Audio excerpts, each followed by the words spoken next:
Hello, I will be deliberating a lecture on the module named as Shamanism. The first section of my lecture will be dealing with the concept of shamanism. In the second section of my lecture, I will try to enlighten you all on scholars' views on shamanism. I will then deal with the concept of core shamanism in the third section. The fourth section of my lecture will be the difference between animism and shamanism. This will be followed by the concepts of healing and shamanism in the fifth section. In the sixth section, I will try to highlight the role of shamanic healer. The seventh section of my lecture will shed light on shamanism in different religions. Again, in the eighth section, I will expatiate on the concept of Tantrism and shamanism. In the ninth section of my lecture, I will speak on the concepts of shamanism and psychotherapy. Lastly, the final section of my lecture will be dealing with shamanism in the 21st century, and this section will be later followed by a conclusion.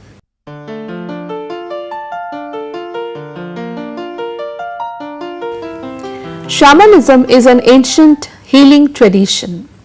It is a way to connect with nature and all of creation. The word shaman originates from the Tungus tribe in Siberia. Anthropologists coined this term and have used it to refer to the spiritual and ceremonial leaders among indigenous cultures worldwide.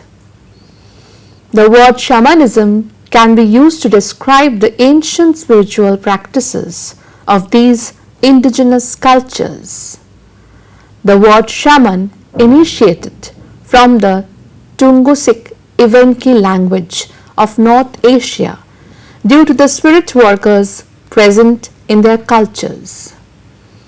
It was in the West after the Russian forces conquered the shamanistic Khanate of Kazan in 1552 that term was first introduced.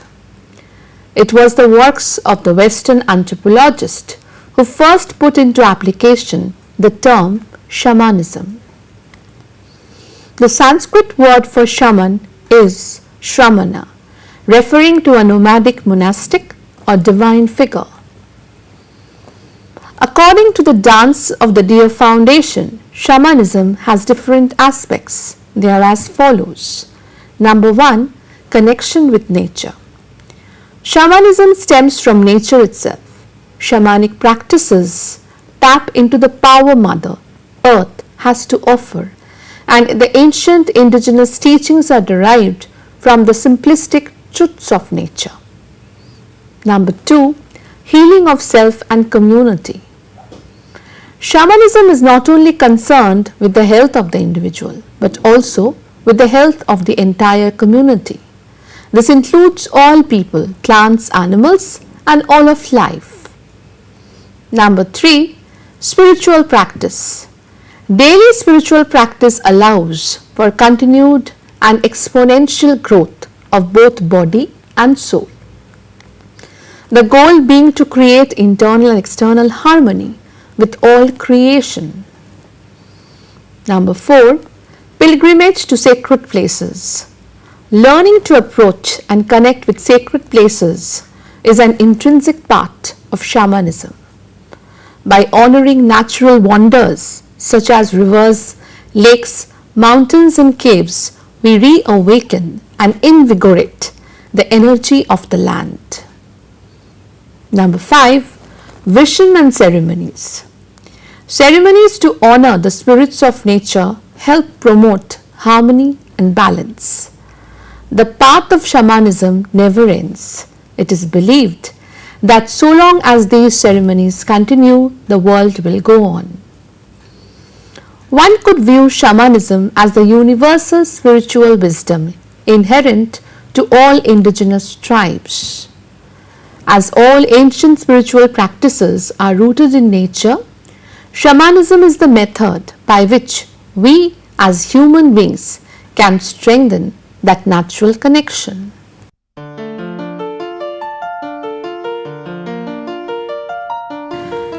Different scholars have opined in their own different ways on the concept of shamanism.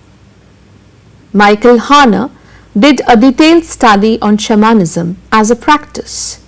He opined that shamans are often called seers or people who know in their tribal languages because they are involved in a system of knowledge based on first-hand experience. Shamanism is not a belief system. It's based on personal experiments conducted to heal, to get information, or to do other things.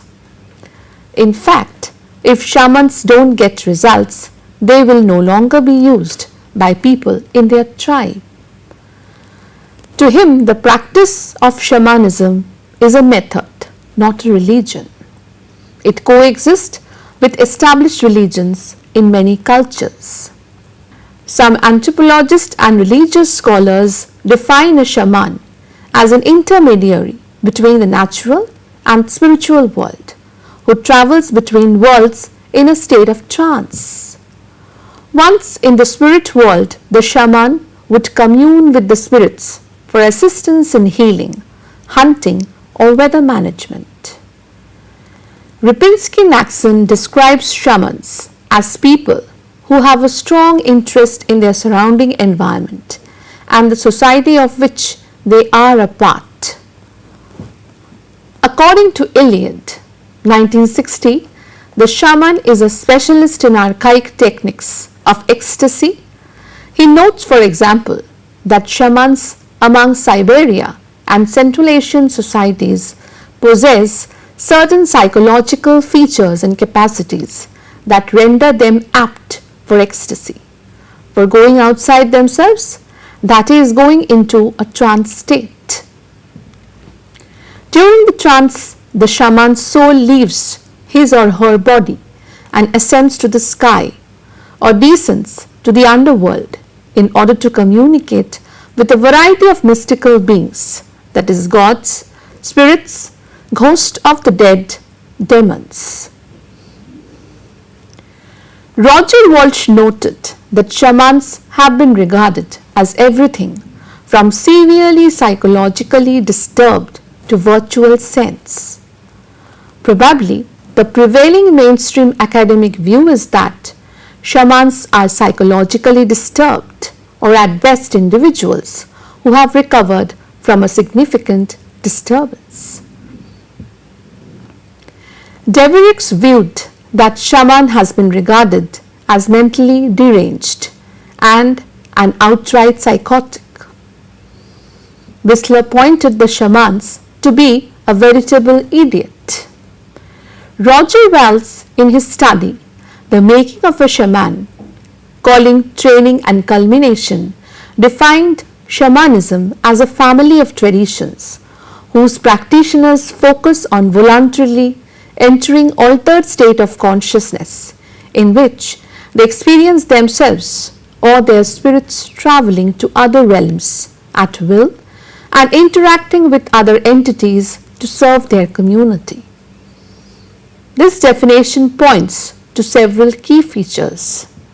The first of these features is the shaman's voluntary induction of altered state of consciousness, specifically trance states that are phenomenologically distinguishable from those of both psychopathology and of other religious practices. The second key feature is that in these states, shamans experience themselves as souls or spirits that leave their bodies and journey to other worlds or realms. Hence, the various names that have been given to this shamanic technique include soul flight, spirit journey, and cosmic traveling. This experience bears obvious similarities to contemporary reports of some out-of-body experiences that can occur either spontaneously by deliberate induction or in lucid dreams and near-death experiences. The English historian Ronald Hutton identified for definitions of shamanism. The first one refers to anybody who contacts the spirit world while in an altered state of consciousness.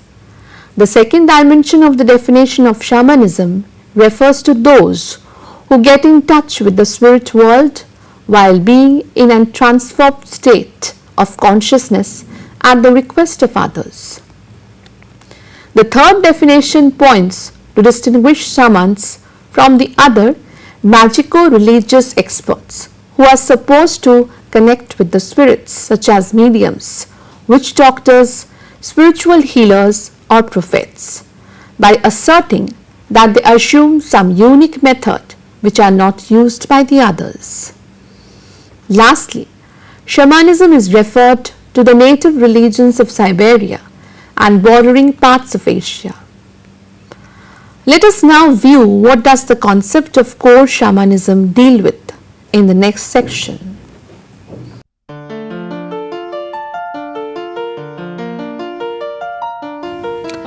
Core shamanism consists of the universal or near universal principles and practices of shamanism not bound to any specific cultural group or perspective, as originated, researched and developed by Michael Harner.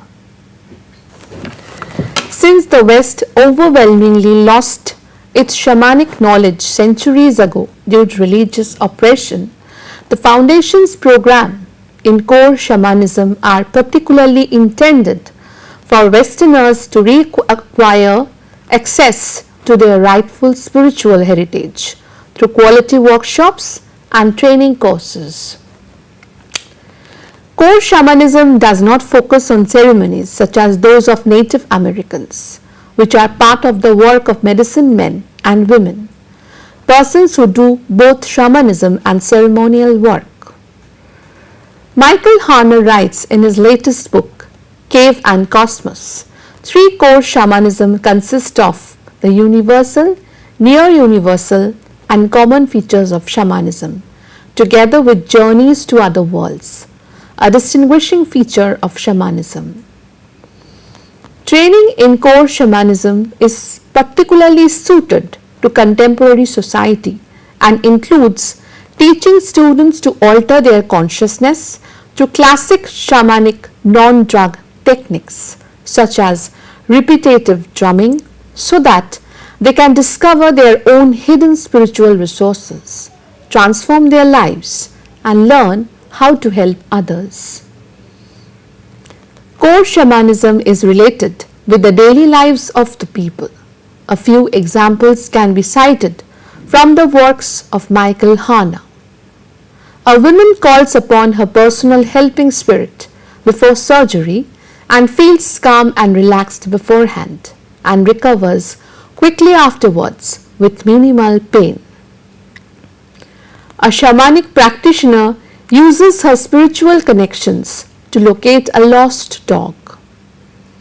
A person undertakes a series of shamanic journeys to discover and clarify her life's work. A man is able to obtain emotional closure with his deceased mother after meeting her in the shamanic realm. By using advice received in a shamanic journey, a man is able to resolve a business conflict that had been going on for several months. The first and foremost rule in core shamanism is not to use shamanic knowledge to either attack, assault or harm or impair the others. Therefore, the main focus in core shamanism is to help and protect one's own self and the others.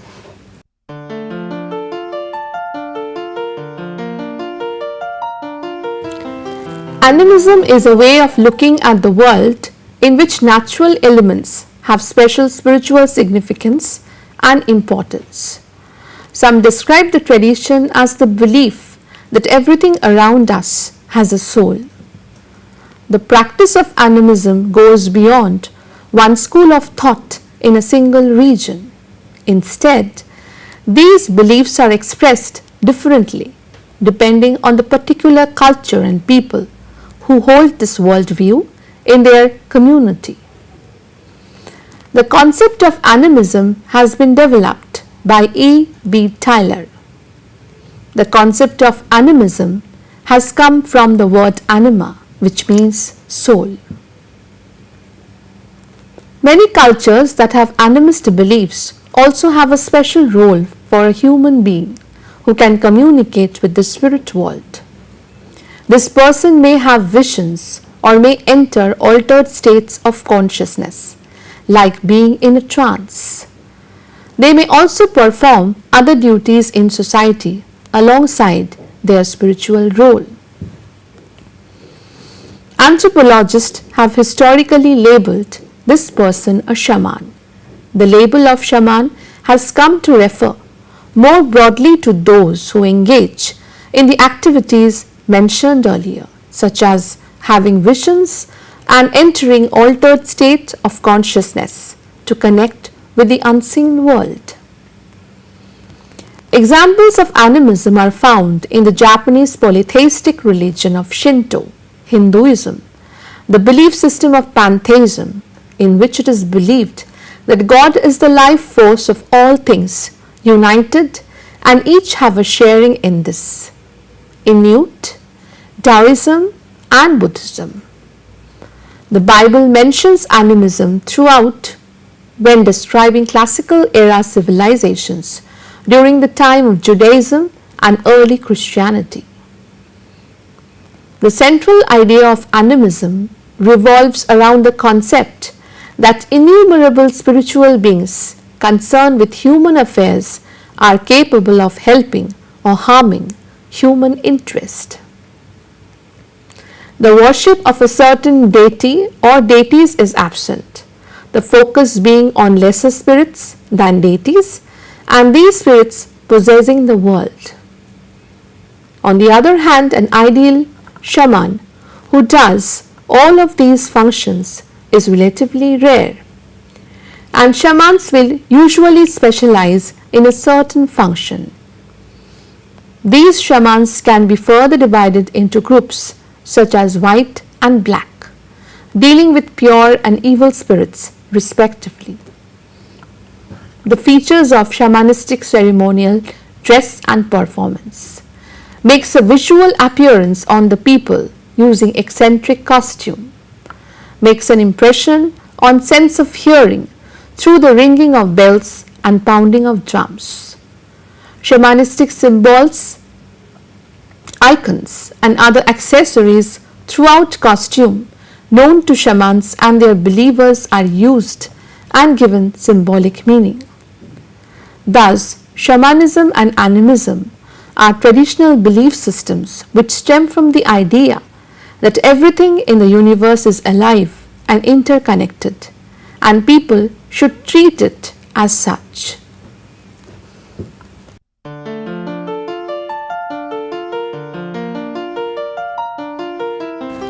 Roger Walsh opined that while the shaman's role may encompass many functions, their primary role is found to be that of a healer.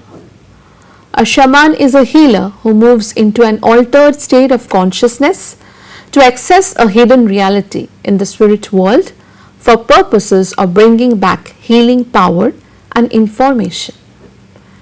Shamans believe that all problems, physical, emotional, or mental, have their root cause in spiritual imbalance. A shaman works to restore balance and wholeness by addressing the root cause of the problem. Many methods are used in shamanic healing, including soul retrieval, retrieval of a spiritual ally, removal of unwanted energies, soul remembering, ancestral work, psychopomp, that is helping the deceased to cross over into the light, and hands-on healing. The Encyclopedia of Shamanism notes the fact that shamans are no more likely than are specialists of any other medical or religious system to affect physiological, psychological, and social changes so comprehensive that any patient could ever be considered completely healed.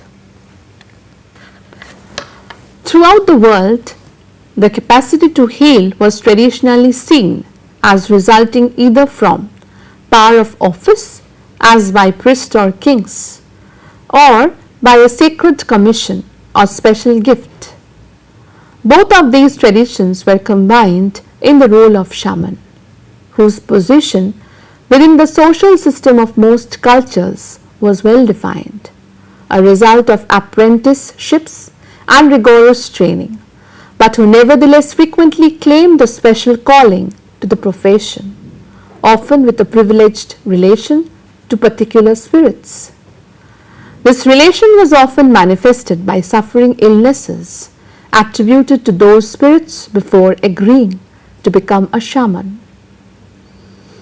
Shaman healing rituals traditionally rely on oral text, chants, or songs, telling stories of the creation and of the relation between humans and spirits. Shamans recite myths of the origins of worldly disorder and histories of malevolent forces, stories that explain why people suffer, grow old, and die. They tell of extraordinary events and exceptional healers, list symptoms attributable to different agents of affliction, identify where those agents may be found, and explain how they may be placated.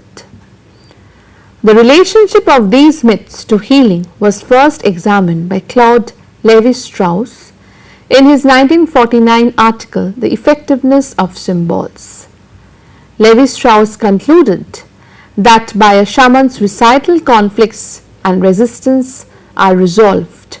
Shamanic healing often acknowledges the claims of the person who is seen as causing the illness, illness becoming an index of social relationships. Some sources, such as dead ancestors, may need to be placated and bribed. Still others, such as witches or other shamans, must be threatened and punished. Negotiating on a patient's behalf with dead relatives who remain troubled by unresolved family issues and social dilemmas is another form of shamanic intervention, because this knowledge makes possible a specific experience, in the course of which conflicts materialize in an order and on a level permitting their free development and leading to their resolution, one in which the social aspects of shamanic healing are made clear, particularly its useful contribution towards healing grieving. Individuals may seek shamanic healing for many different maladies. If they are living within a shamanic culture, shamanic healing is typically part of a multidisciplinary approach used for any disease or imbalance, in partnership with physical healers, botanical medicines, changes in diet, and other therapies. In contemporary Western society, shamanic healing is unfamiliar to most non-indigenous individuals. Despite that, people are finding their way to contemporary shamans for all types of health challenges, but especially when they are not making satisfactory improvements with conventional approaches.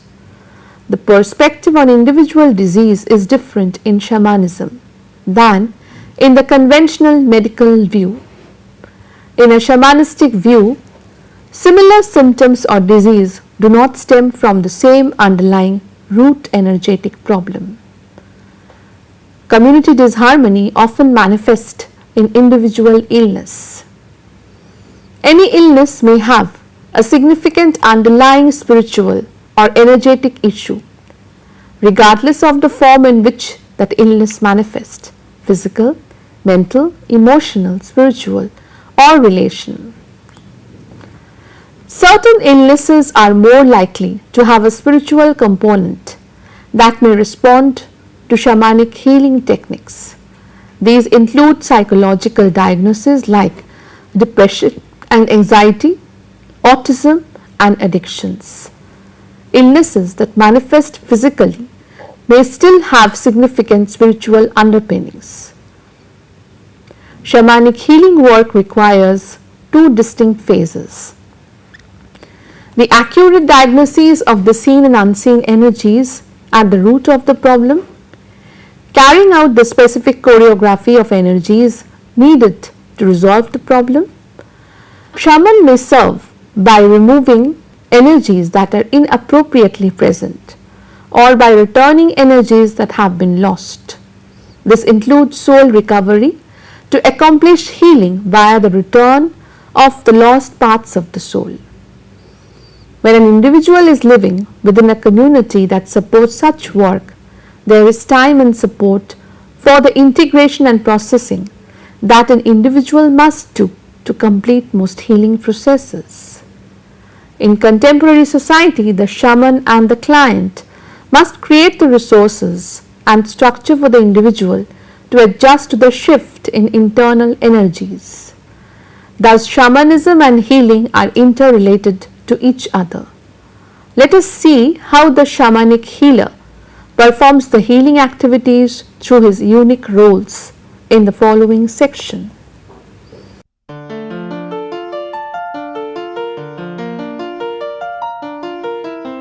A shamanic healer plays a vital role in the lives of those people who go to seek for healing from the shamans. Shamans claim to gain knowledge and the power to heal by entering into the spiritual world or dimension. Most shamans have dreams or visions that convey certain messages. The shaman may have or acquire many spirit guides who often guide and direct the shaman in his or her travels in the spirit world. These spirit guides are always present within the shaman, although others only encounter them when the shaman is in a trance. The spirit guide energizes the shaman, enabling him or her to enter the spiritual dimension. The shaman heals within the spiritual dimension by returning lost parts of the human soul from wherever they have gone. The shaman also cleanses excess negative energies which confuse or pollute the soul. Shamans may have various kinds of paraphernalia in different cultures. Drum. The drum is used by shamans of several cultures. The beating of the drum allows the shaman to achieve an altered state of consciousness or to travel on a journey between the physical and spiritual worlds.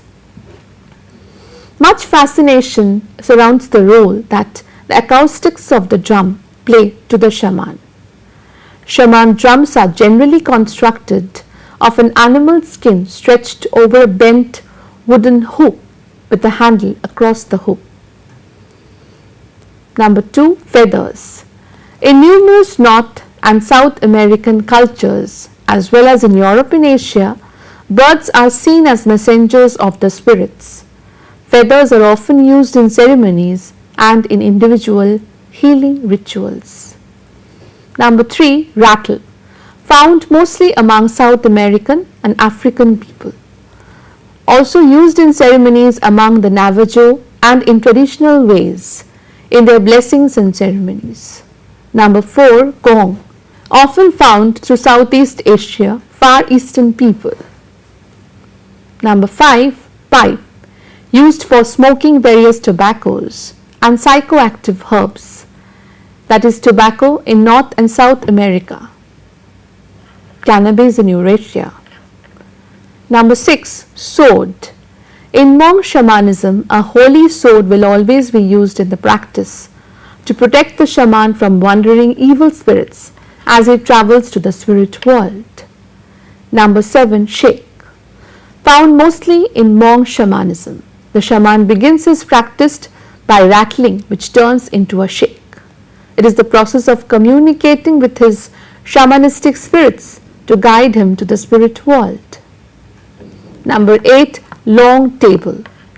A flexible wooden table approximately 9 by 2 feet is used in Hmong shamanism. The table transforms into flying horse in the spirit world. Number 8, rooster. A rooster is often used in Hmong shamanism. A shaman uses a rooster when he journeys to the unknown. It is said that the rooster shields the shaman from wandering evil spirits by making him invisible. Thus, the evil spirits only see the rooster's useless spirit. In some societies, one becomes a shaman by passing through stages commonly related by many myths. These stages may or may not involve torture and violent dismemberment of the body, scraping away of the flesh until the body is reduced to a skeleton, substitution of the viscera and renewal of the blood, a period spent in nether region or land of the dead, during which the shaman to be is taught by the souls of dead shamans and other spirit beings, an ascent to the sky realm.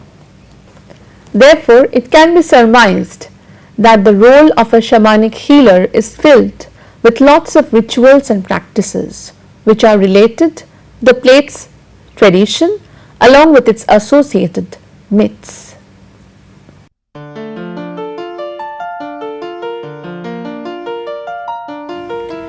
There are different religions in the world. In most of the religions, the notion of shamanism is found in some way or the other. The major religions of the world and their practice of shamanism is noted underneath. Shamanism in Hinduism. Hinduism is one of the ancient religions in the world whose origin dates back to time unknown. There are different healing practices associated with the Hindu religion. In Hinduism, the practice of yoga plays an integral role.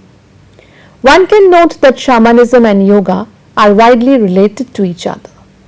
Shamanism and yoga are spiritual practices originally found in Siberia and India, respectively.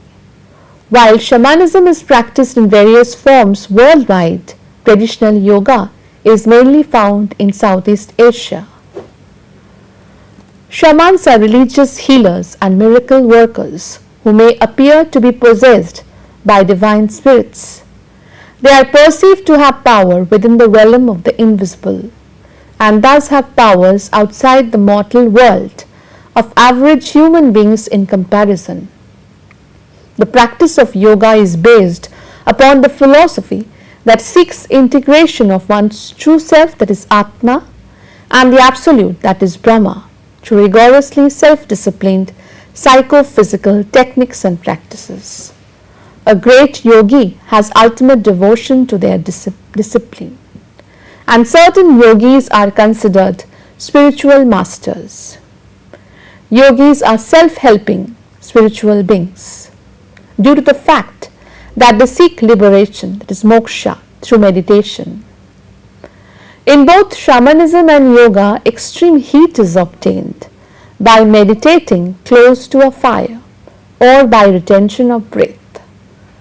Noteworthy to state, respiratory technique and detainment of breath were crucial components during the organization of ascetic practices, magical, mystical and metaphysical techniques in the practices of shamanism and yoga.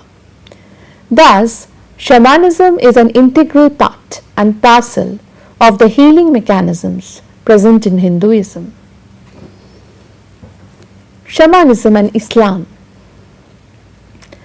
Zarkon and Hobart noted in their seminal work Shamanism and Islam, Sufism, Healing, Rituals and Spirits in the Muslim World, that the figure of a shaman has always been a prominent motive within the Islamic world, particularly in relation to the mystical domain of Sufism. They have brought together a vigorous and authoritative exploration of the link between Islam and shamanism in contemporary Muslim culture, examining how the old practice of shamanism was combined with elements of Sufism in order to adapt to wider Islamic society. This Islamized shamanism, covering the geographic areas of modern-day Kazakhstan, Uzbekistan, Tajikistan, Kyrgyzstan, northern Afghanistan, the Turkoman province of Iran and the Uighur district of Xinjiang province of China is analyzed through its rituals, representations, and modern manifestations. Secondly, the book explores the examples of healers from different parts of the Islamic world outside Central Asia, from Iran to Turkey and from Algeria to the suburbs of Paris. Using healing rituals, they are extremely similar to those performed in Central Asian Islamized shamanism. Shamanism and Islam draws out the parallels that exist throughout the Islamic world and the close relations between shamanism and Muslim mysticism. Exploring the complexities and variety of rituals involving music, dance, and in some regions epic and bardic poetry, demonstrating the close links between shamanism and the various arts of the Islamic world, this is the first in-depth exploration of Islamized shamanism. The practice of shamanism, a technique, is one of the earliest revelations of Allah, the source, to the peoples of the earth. The shaman is one who journeys either in the physical body or in the astral, that is soul body, into other realms, the hereafter, in order to gain answers to questions, seek guidance or gain power to heal and help. Thus the term Islamic shamanism indeed notes the integration of shamanic practices within Islamic healing mechanisms. Shamanism and Christianity. Bradford Kinney, in his influential work named as Shamanic Christianity, the direct experience of mystical communion, viewed that there are four sacred corners of the Christian shaman's mystical cross: the ecstatic life force or Holy Ghost power, Kundalini; spiritual vision, creative expression, absurd experience. The Christian shaman loves all the religions of the world and feels free to play with them in the trickster way. This includes the unwritten religions and the unspoken traditions. Hopel pointed out, Jesus is considered to be the one who is believed to be involved with many shamanic roles, such as number 1, spiritual leader as well as acting guardian of the consciousness of the people; number 2, leader of religious ceremonies; number 3, psychopomp, which portrays the companion of the souls; number 4, source of good fortune; number 5, healer as well as helper to the common mass who puts deep faith on him; number 6, a poet, singer as well as a performer of varied shamanic acts. Thus Christianity too is interwoven with the concept of shamanism. Shamanism and Buddhism. It is easier to explicate why shamanism is a widespread practice in Buddhist societies if common misconceptions about the Buddhist tradition are dispelled. Although Buddhism is often called an atheistic religion, it is atheistic only in the sense that it is not based on belief in an omniscient and omnipotent God. In fact, as a look at the wheel of life showing the different domains of rebirth will easily demonstrate Buddha's belief that gods, demons, ghosts and many other spirits exist, that they reside in heavens and purgatories, and that most supernatural beings can inhabit the human realm, affecting individuals. Shamanic traditions have existed and in places thrived where Buddhism has been the dominant culture, though their ritual practices have commonly been adapted to respect Buddhist ethics. Yellow shamanism is the term used to designate a particular version of shamanism practiced in Mongolia and Siberia, which incorporates rituals and traditions from Buddhism. Yellow indicates Buddhism in Mongolia, since most Buddhists there belong to what is called the Yellow sect of Tibetan Buddhism, whose members wear yellow hats during services. The term yellow shamanism was first introduced in 1992 by Senden Jav Dulam. In Tibetan Buddhism, both the shamanic tantric approach, that is visionary involving oral instructions from teacher, and the clerical monastic approach, that is discipline bound, textually derived meditation, have been woven closely into the fabric of religious life.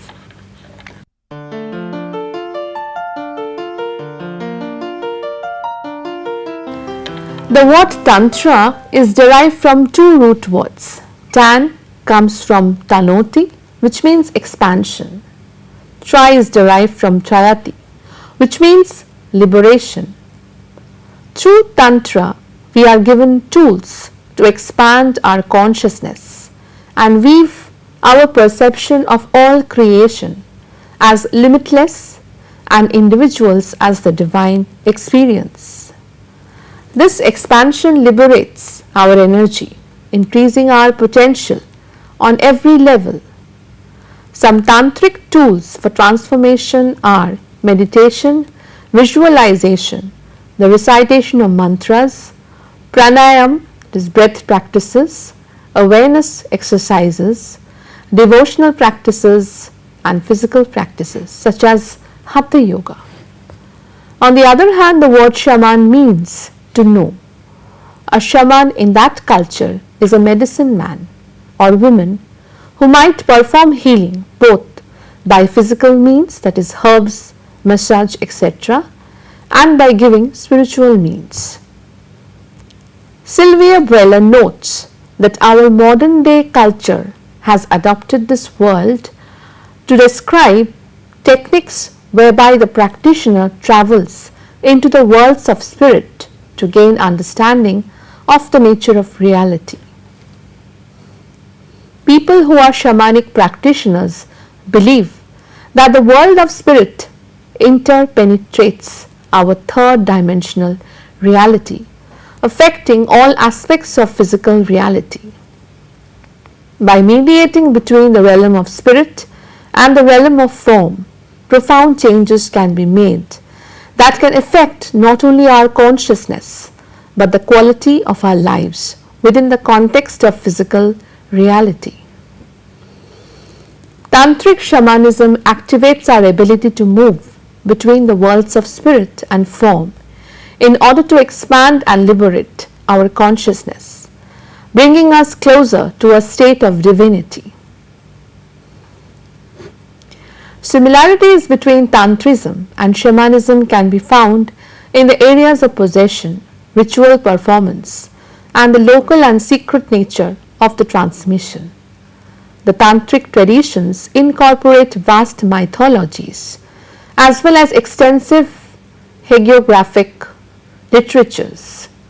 Here a rich corpus of legends and folklore is woven around famous Tantric masters and illustrates the ritual process and the parallel activities in the human mind. In this hagiographies, Buddhist and Hindu, the masters accomplished magicians and perfected ones. Nuts and siddhas demonstrate many abilities that may be called shamanic, such as the ability to fly, to become invisible, and to contact supernatural beings, often female, in order to gain knowledge and receive initiations.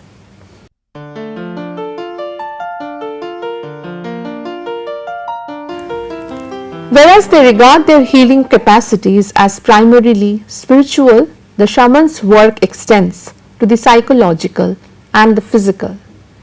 They may perceive a person's illness as being due to a spirit intrusion or use such techniques as soul retrieval to help with the sickness. Physically, they may attend to wounds, massage a client's body, and administer herbal medications. As such, shamans have been termed humankind's first psychotherapist due to some of their practices, which have been likened to skillful psychotherapeutic techniques. Even those techniques which aim at healing both the physical and the psychological may be considered psychotherapeutic, as the psychological treatments may be useful in the healing of many illnesses. Some contemporary psychotherapists may utilize elements of shamanic techniques such as waking visions, archetypal dreams, imaginable work, body experiences, and entering into altered states of consciousness. Thus, the shamans act as the best healers of the human mind. Torre has acknowledged more than a few features that fabricates client and client's anticipations, hope, faith, peace of mind, trust, as well as emotional stimulation. Thus, it is through the passage of time that a shaman inculcates experience within himself, thereby healing his client mentally, emotionally, and spiritually.